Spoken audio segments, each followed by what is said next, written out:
Is this a human? Yeah, that's human. Is this a monster? No. Human. Wait a second, let me stop my thinking. Is this actually a human? Yeah, that's a human. No, it isn't. A monster. Yes.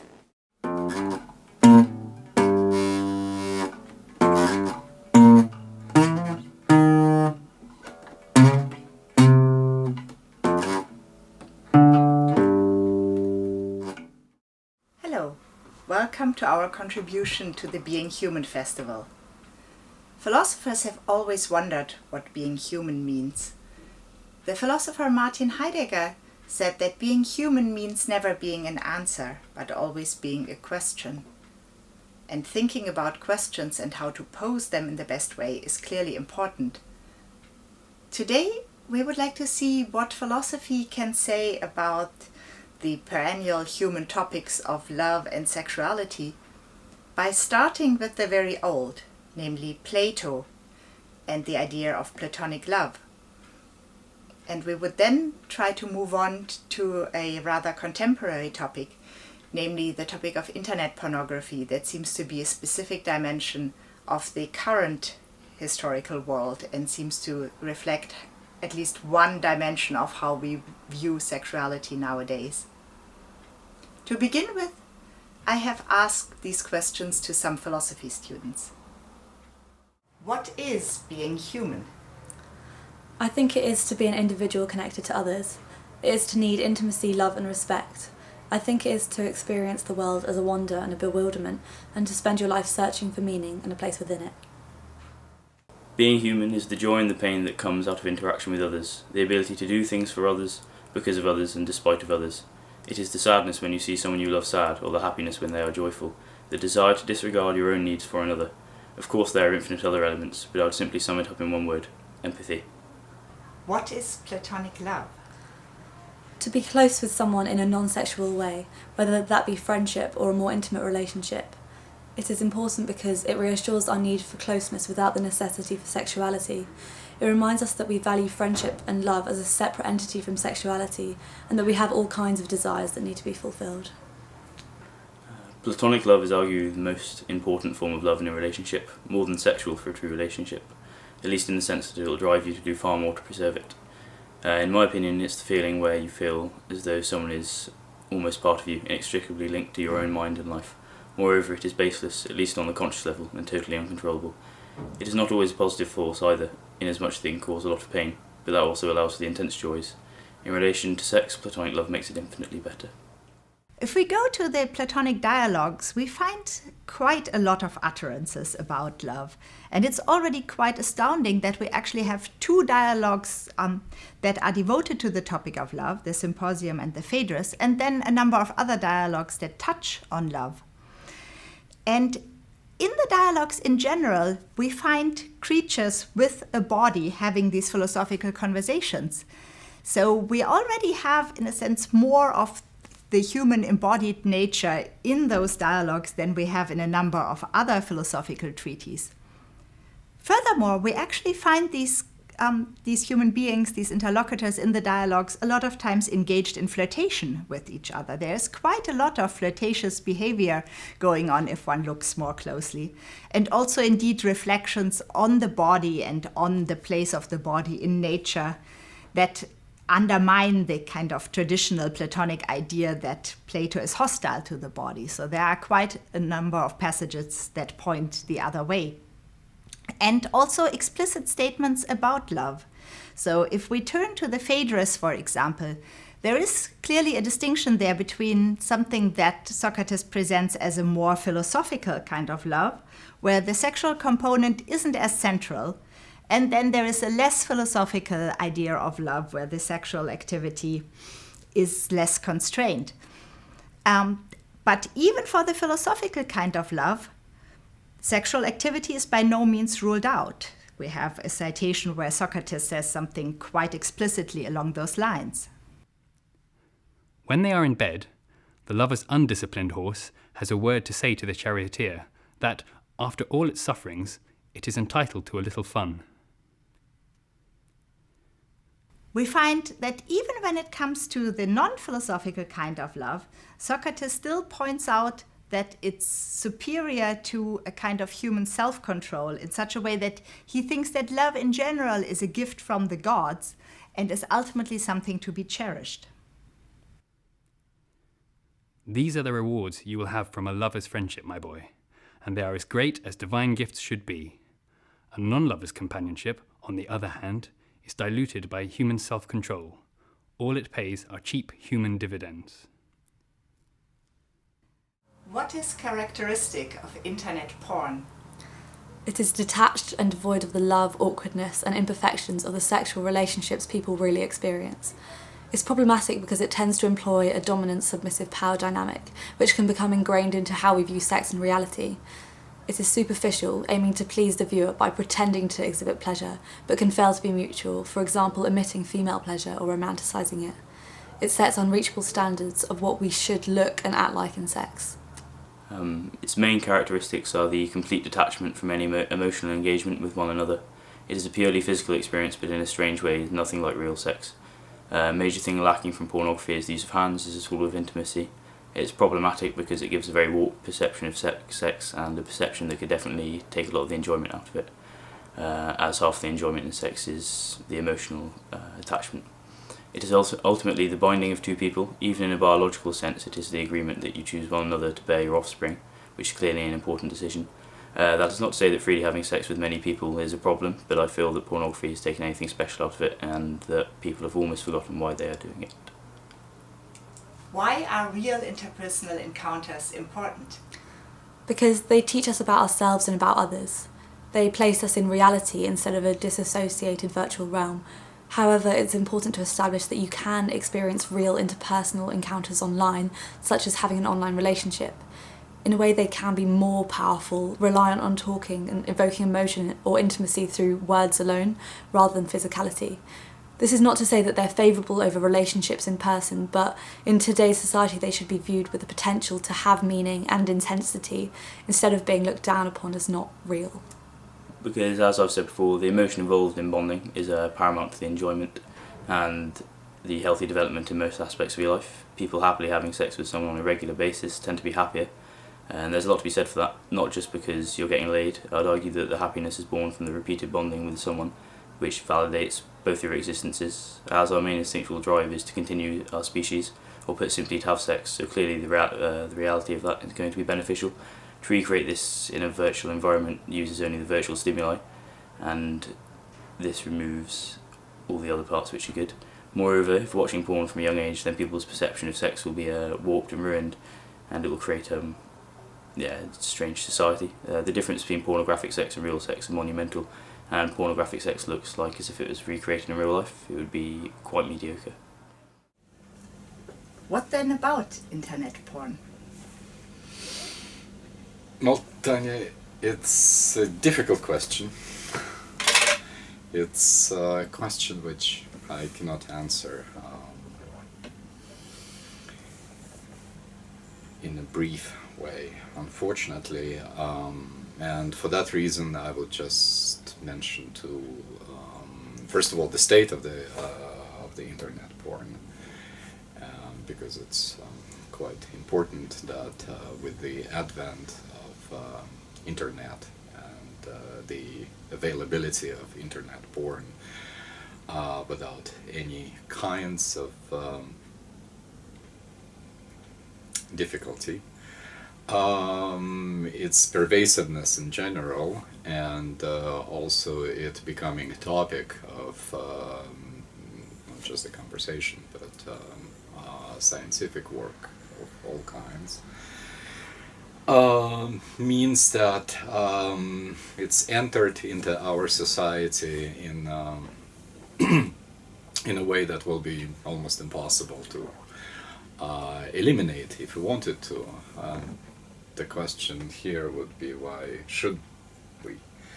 And Yeah. there are Isn't there this person on the internet, this Gary Wilson, who he's doing these TEDx talks. We have talked about it at some point. You have seen them Yes, too. on And YouTube. one rather brief way where he, I think, summarizes it quite nicely is when he says, "Why would any person in their right mind give up internet porn? 2 words, erectile dysfunction." Can you explain that? You are closer to the subject than myself. Well, Gary Wilson sees internet porn as an addiction, same kind of addiction as, for example, alcohol addiction. And for him, internet porn is bad because it deprives you of the possibility of a normal relationship, normal as in regular, expected, socially expected relationship.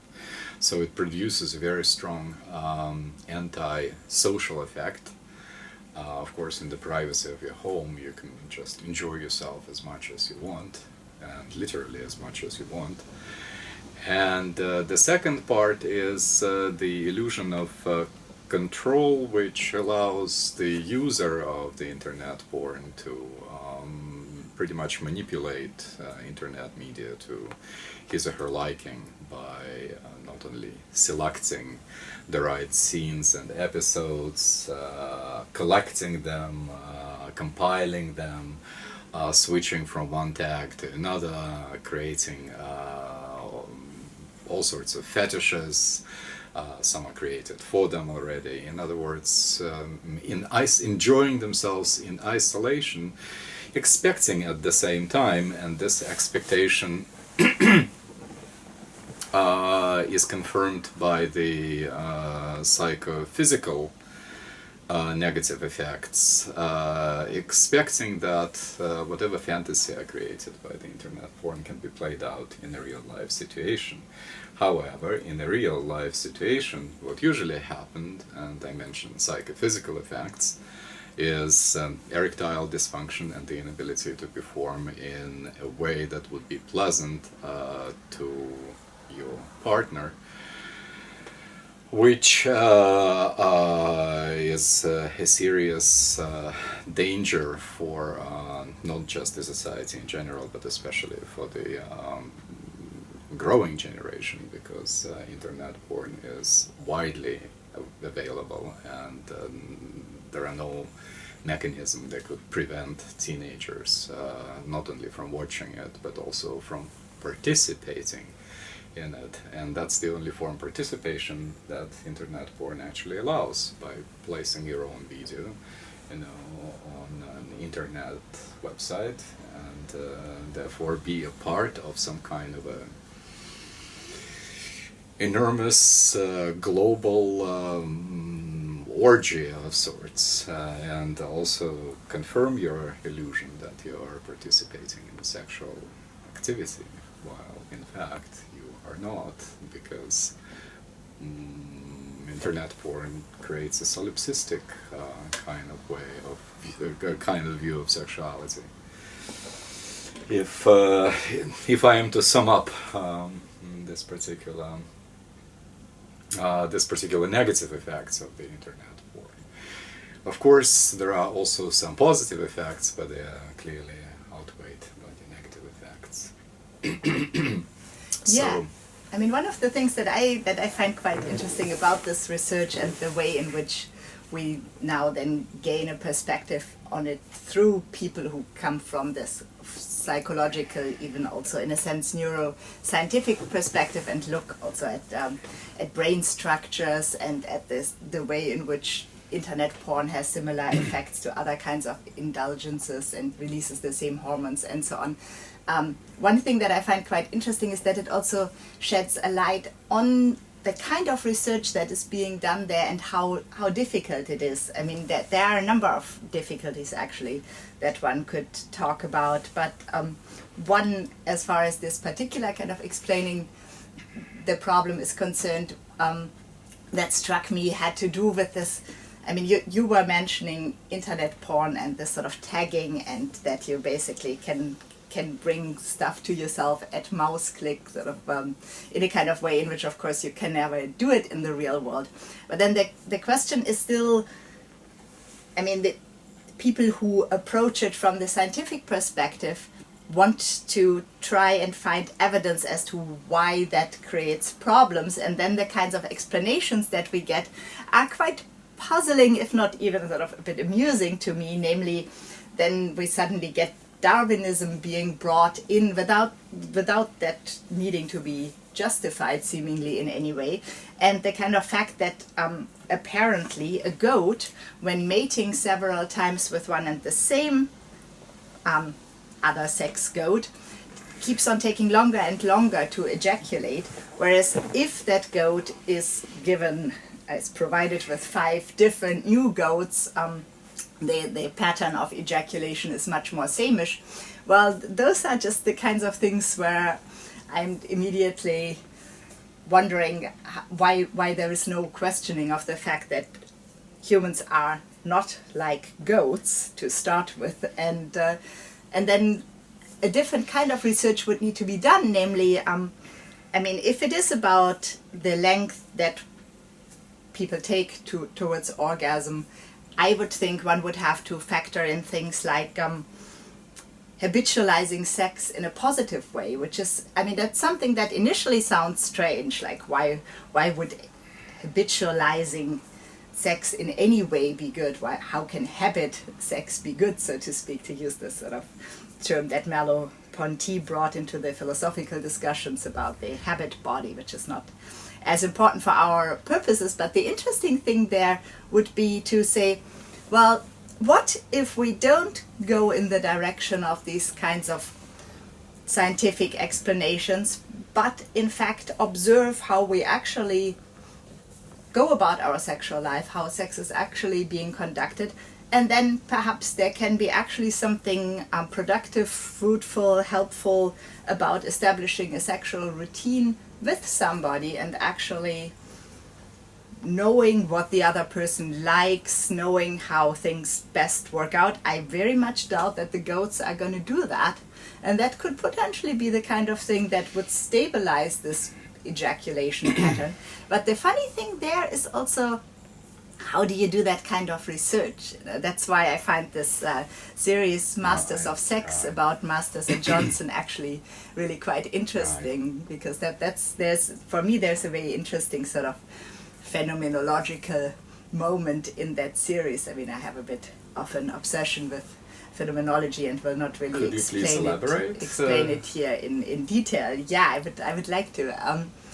Phenomenology, if we just say it very broadly, describes experience, tries to describe the experience that we are actually having, and there has been a lot of emphasis on the way in which qualitative research is more helpful than quantitative research for ways that one would have to sort of sort out in detail. But the moment when Virginia Johnson brings that up in her conversation with Bill Masters is actually sort of around the topic of desire.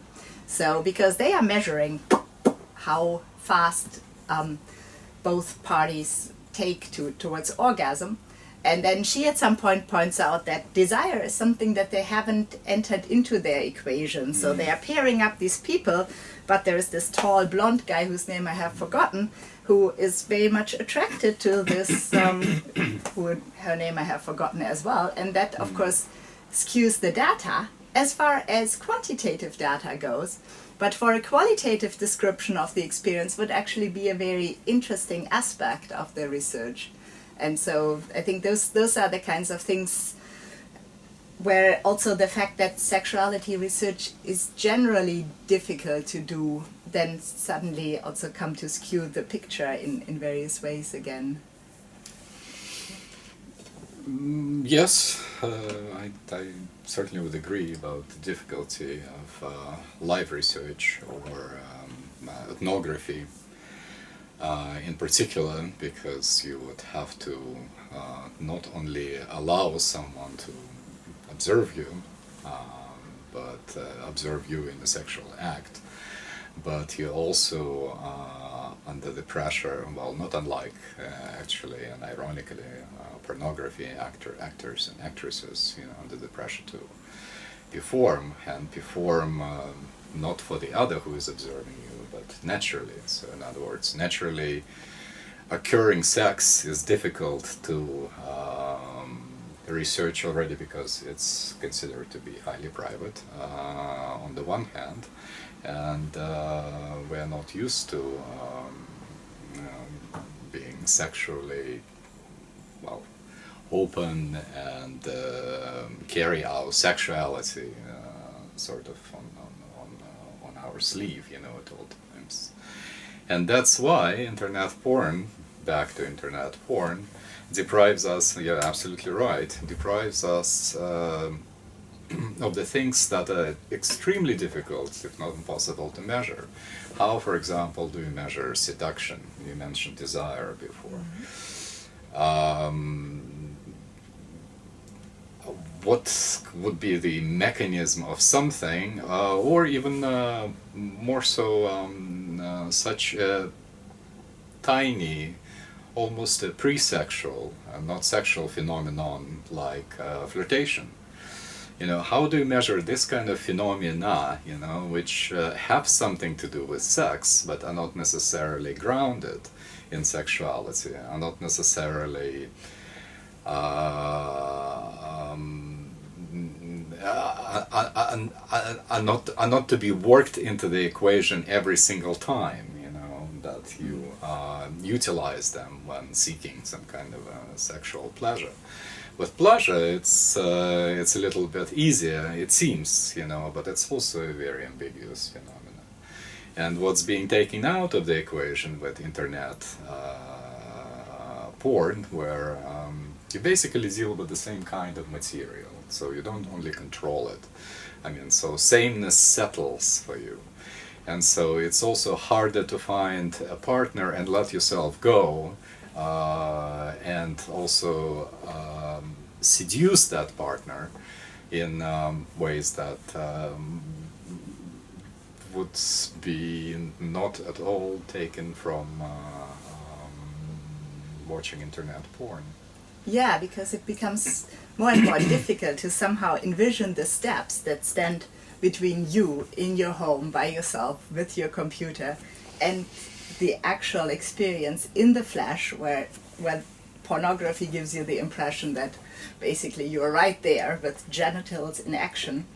But that's not at all an approach one can take in a real life situation. Or misuses or skews the ways that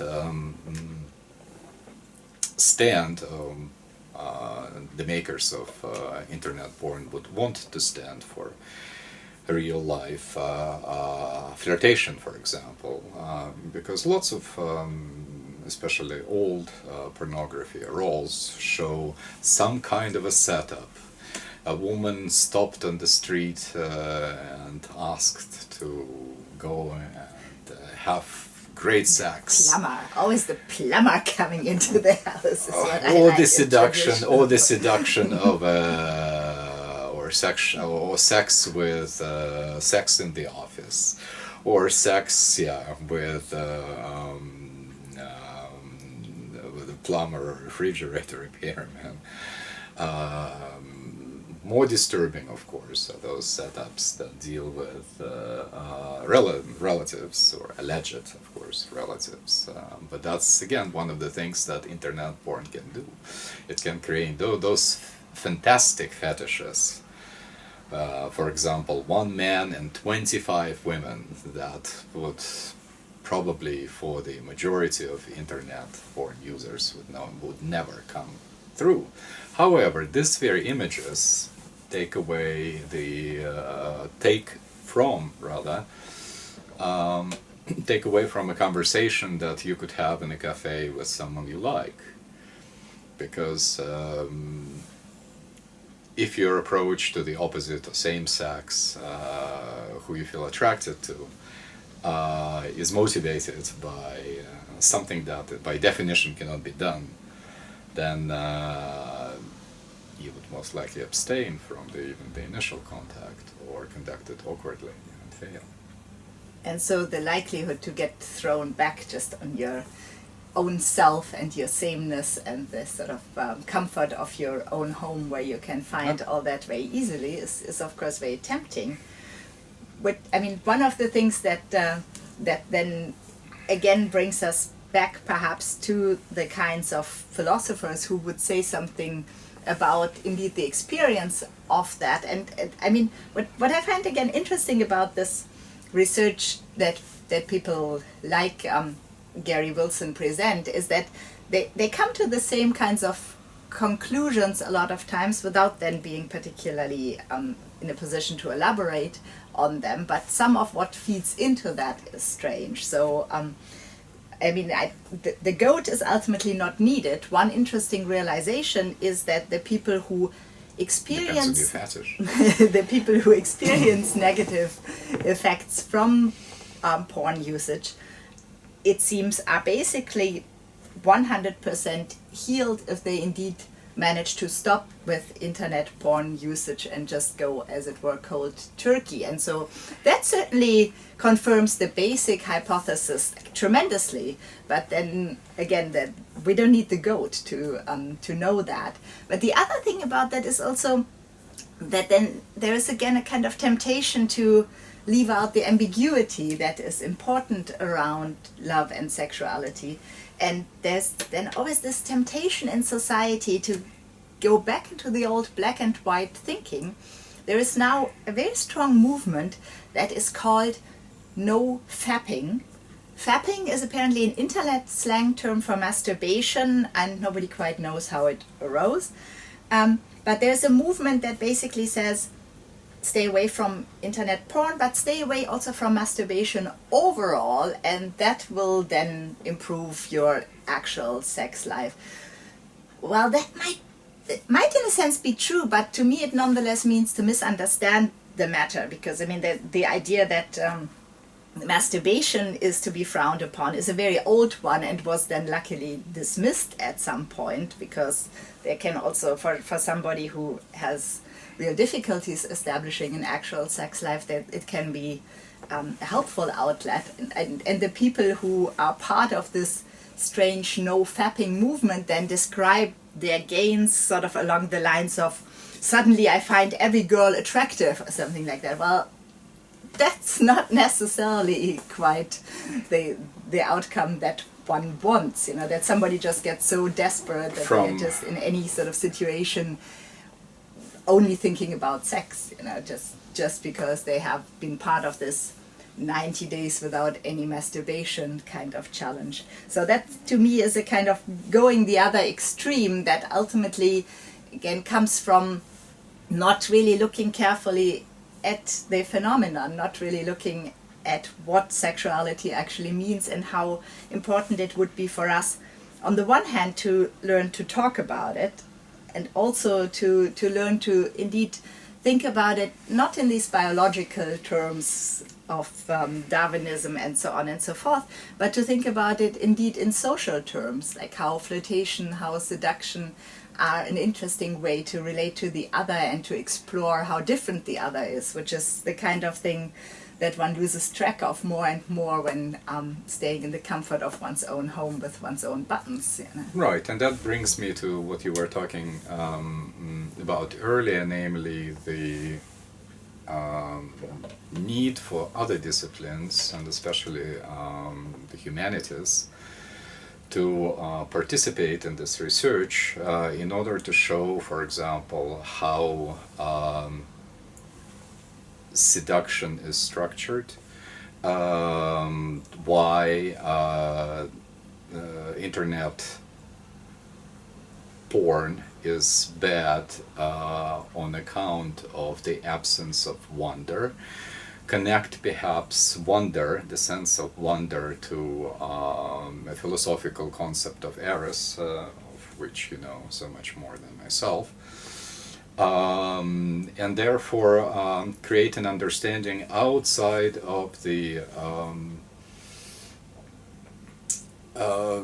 psychological, neuropsychological, neurological circle, I would call it, because when you were mentioning the goats, you're absolutely right. I mean, it's like if you are in that kind of a circle, then you're trying to make your arguments with the means that you have, and then all of a sudden, all life forms, become part of the means, that using your argument, and goats start to figure as much as people, in terms of their preferences. Although, what do we know about goats either? I'm not a specialist on ruminants, but I would say that this particular research has a fallacy built into it from the beginning, and so instead of encapsulating this research or making it draw in even deeper into itself, or letting it draw deeper into itself, I would say it's essential to go outside of this research and involve other disciplines, and especially those disciplines with a long history of dealing with sexuality without measuring sexuality, and philosophy would be one of them. Yeah, and I found a citation here in this relatively recent book by Jean-Luc Nancy that has the intriguing title Corpus 2 Writings on Sexuality, that to me, it reminded me a little bit of some of the things that come up in this series Seinfeld affair bit, when George and Jerry a lot of times talk about why they are so obsessed with little things about the other, and why they kind of get out of relationships on account of little irritating things. And we laugh at that and think that's ridiculous, and the big nose and so on. But what if it's indeed important to figure in that the other is indeed this kind of very strange creature to whom one has to get used to and open up, and overcoming this kind of interval can get more and more difficult the less one gets used to it. And well, here's in any case Jean-Luc Nancy and how he describes the strangeness of the other's body. He says, and this is from a text that has the title Strange Foreign Bodies. Bodies are strangers to one another thanks to the foreignness of the spirit that animates them. This extraneousness constitutes their strangeness.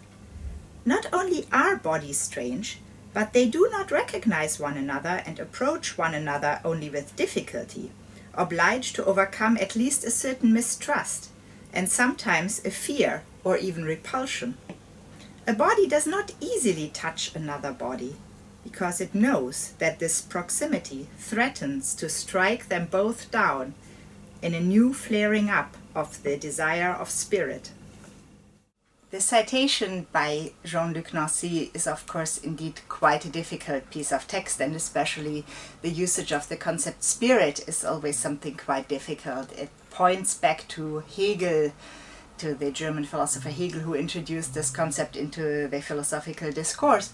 And it's one of those concepts that sort of serves quite well to show how our existence indeed moves in the between space, not in a sort of black and white space where everything bodily, everything material would somehow be problematic, but rather spirit has to also express itself in those kinds of ways. And the notion of desire in particular is then quite interesting to see how the spiritual sides and the material sides can be brought together and indeed need to be brought in tune. But also, again, indeed, the sort of strangeness of the body of the other that can be overcome if it becomes obvious that both are indeed kind of spirited in a similar way, or that there is kind of spirit animating every human creature, and to indeed be aware that opening up to the other can be difficult, can be painful, but imposing concepts on the other as to how they are expected to be on the basis of what things like internet porn present to us is definitely a big problem, also especially as far as the presentation of the female side of things is concerned, but is a big problem in general, and that at the same time doesn't mean, again, that we should fall into any black and white thinking and just lobby for eliminating the whole phenomenon of internet pornography. It seems that it wouldn't be possible anyway, as Alex mentioned in the beginning. But a much more sort of reflective usage of it, and also indeed to thematize it and to talk about what's problematic about it and how sexuality is misrepresented there. In general, if this kind of ability to talk these things through would be more developed, it seems that then this sort of single person's approach to the matter would eventually be replaced by something that indeed is something that needs to be developed together, that requires two or more people to get in tune and really negotiate their otherness, negotiate their ambiguity, and see what happens then in terms of potentially a new flash of the desire of spirit. So thank you very much for listening.